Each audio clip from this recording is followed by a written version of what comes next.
Pembacaan Alkitab tanggal 18 Oktober tahun 2024, hari ke-292. Yesaya pasal 47.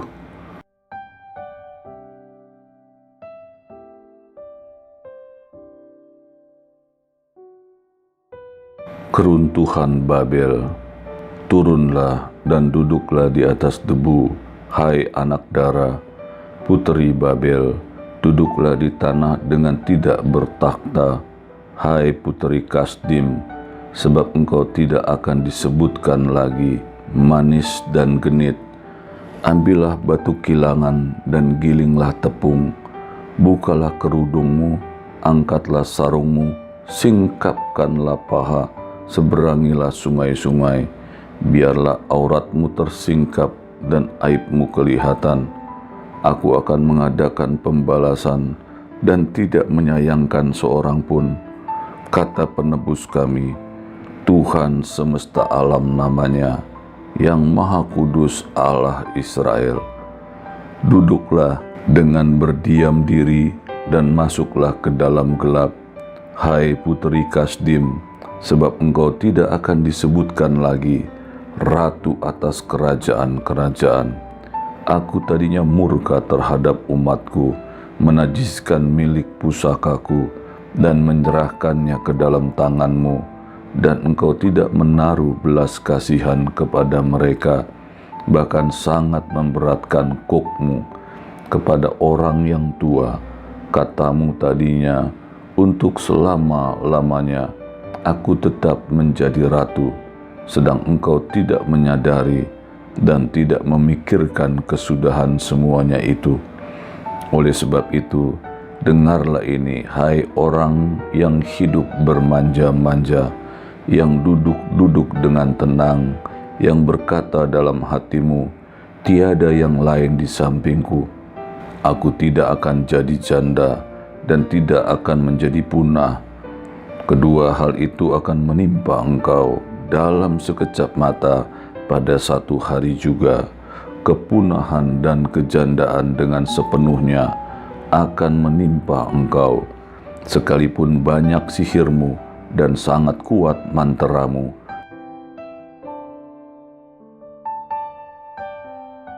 Mazmur 91.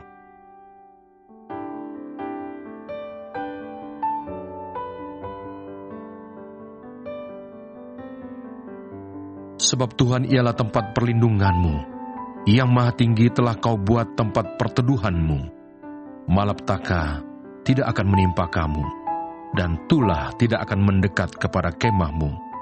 Sebab malaikat-malaikatnya akan diperintahkannya kepadamu untuk menjaga engkau di segala jalanmu. Mereka akan menatang engkau di atas tangannya, supaya kakimu jangan terantuk kepada batu. Singa dan ular tedung akan kau langkahi, engkau akan menginjak anak singa dan ular naga. Sungguh hatinya melekat kepadaku, maka aku akan meluputkannya, aku akan membentenginya, sebab ia mengenal namaku. Bila ia berseru kepadaku, aku akan menjawab, aku akan menyertai dia dalam kesesakan, aku akan meluputkannya dan memuliakannya. Dengan panjang umur akan kukenyangkan dia, dan akan kuperlihatkan kepadanya keselamatan daripadaku.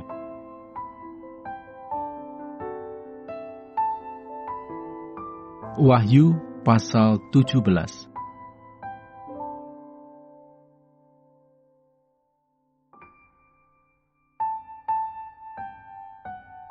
Penghakiman atas Babel.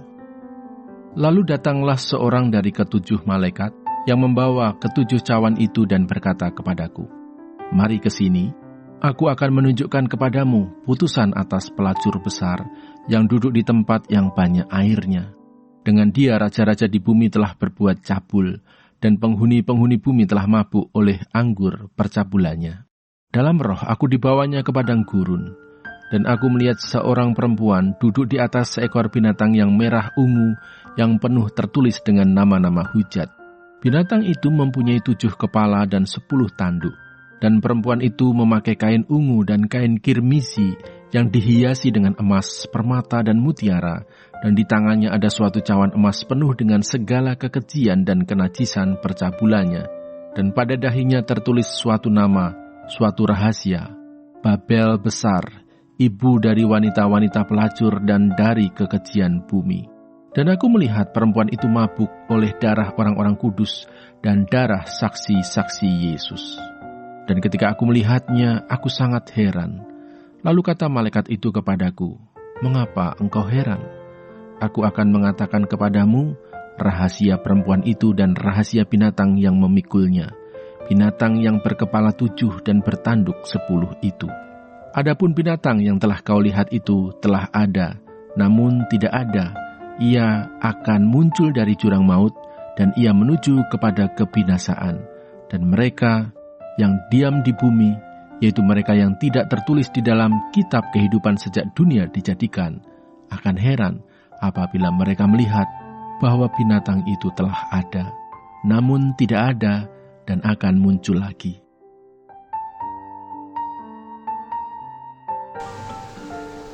Tema minggu ini melayani untuk memimpin. Bacaan hari ini mempersiapkan kita untuk bacaan pada hari Minggu tanggal 20 Oktober tahun 2024. Penjelasan Yesaya pasal 47 ayat 1 sampai dengan 9. Dalam bagian ini, Yesaya menyampaikan nubuat tentang kejatuhan Babel yang menggambarkan hukuman atas kesombongan dan keangkuhannya. Babel yang digambarkan sebagai anak dara yang duduk di tahta harus turun dan duduk di tanah karena kejahatan dan kesombongannya. Babel tidak lagi memerintah, melainkan dihukum karena tidak mempercayai Tuhan dan bertindak dengan keangkuhan. Ini menggambarkan bahwa kepemimpinan yang hanya didasarkan pada kekuasaan dan kesombongan akan berakhir dalam kehancuran. Pemimpin yang sejati adalah yang melayani, bukan yang memerintah dengan angkuh.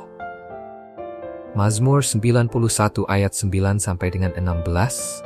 Mazmur ini mengingatkan tentang perlindungan Tuhan bagi mereka yang berlindung padanya.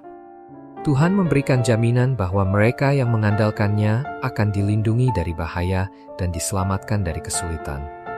Pesan ini relevan bagi kepemimpinan yang melayani, di mana seorang pemimpin yang mengandalkan Tuhan dan melayani dengan hati yang setia akan selalu mendapat perlindungan dan kekuatan. Melayani dengan rendah hati dan kepercayaan penuh kepada Tuhan adalah jalan menuju kepemimpinan yang aman dan diberkati.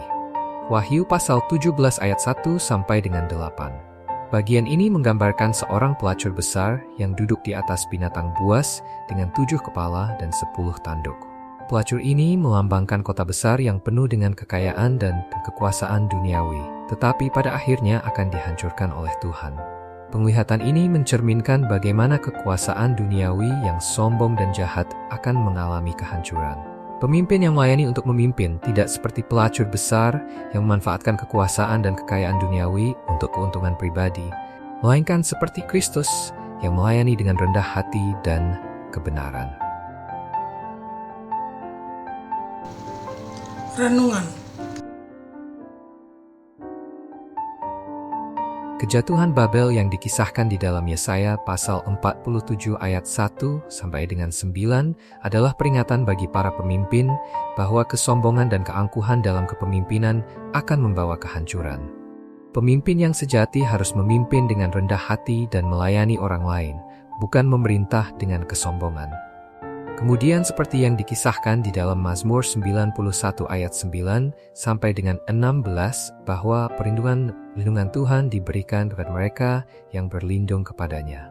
Dalam melayani, seorang pemimpin akan menghadapi banyak tantangan, tetapi dengan kepercayaan kepada Tuhan, kita akan memperoleh kekuatan dan keamanan. Dan di dalam Wahyu pasal 17 ayat 1 sampai dengan 8, sebuah penggambaran tentang pelacur besar adalah peringatan terhadap kekuasaan dan kepemimpinan yang dipenuhi dengan keserakahan dan ketidakadilan. Pada akhirnya, Tuhan akan menghancurkan kepemimpinan yang jahat dan sombong. Pemimpin yang sejati melayani untuk memimpin dengan kebenaran, keadilan, dan kerendah hati. Refleksi.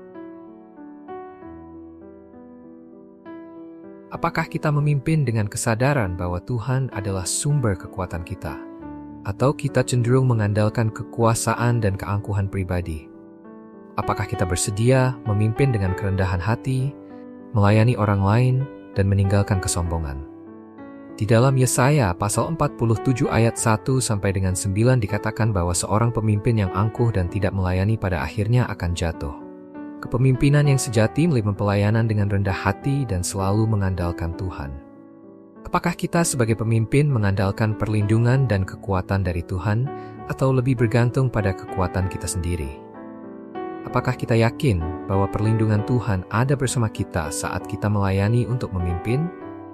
Di dalam Mazmur 91 ayat 9 sampai dengan 16 mengatakan bahwa Tuhan memberikan perlindungan bagi mereka yang melayani dan mengandalkannya. Sebagai pemimpin, kita perlu terus mengandalkan Tuhan dalam setiap tugas dan tanggung jawab. Apakah kita menghindari godaan kekuasaan dan kekayaan duniawi dalam kepemimpinan kita? Apakah kita tetap rendah hati dan adil dalam kepemimpinan kita, atau kita tergoda oleh kekuasaan dan kekayaan duniawi? Di dalam Wahyu pasal 17 ayat 1 sampai dengan 8 menceritakan bahwa kekuasaan yang dibangun di atas kesombongan, kekayaan, dan ketidakadilan tidak akan bertahan. Pemimpin sejati harus selalu berfokus pada kebenaran dan pelayanan yang adil. Kesimpulan. Melayani untuk memimpin adalah prinsip kepemimpinan yang menempatkan pelayanan di atas kekuasaan dan kesombongan. Yesaya pasal 47 ayat 1 sampai dengan 9 mengingatkan bahwa kesombongan dalam kepemimpinan akan membawa kehancuran. Sementara Mazmur 91 ayat 9 sampai dengan 16 menegaskan bahwa Tuhan melindungi mereka yang mengandalkannya dalam pelayanan. Wahyu pasal 17 ayat 1 sampai dengan 8 memberikan gambaran bahwa kepemimpinan yang serakah dan jahat akan mengalami kejatuhan. Pemimpin yang sejati harus memimpin dengan rendah hati, melayani dengan kasih, dan menjauhi kesombongan serta ketidakadilan. Hanya dengan melayani orang lain dengan tulus, kita dapat menjadi pemimpin yang diberkati dan dihormati.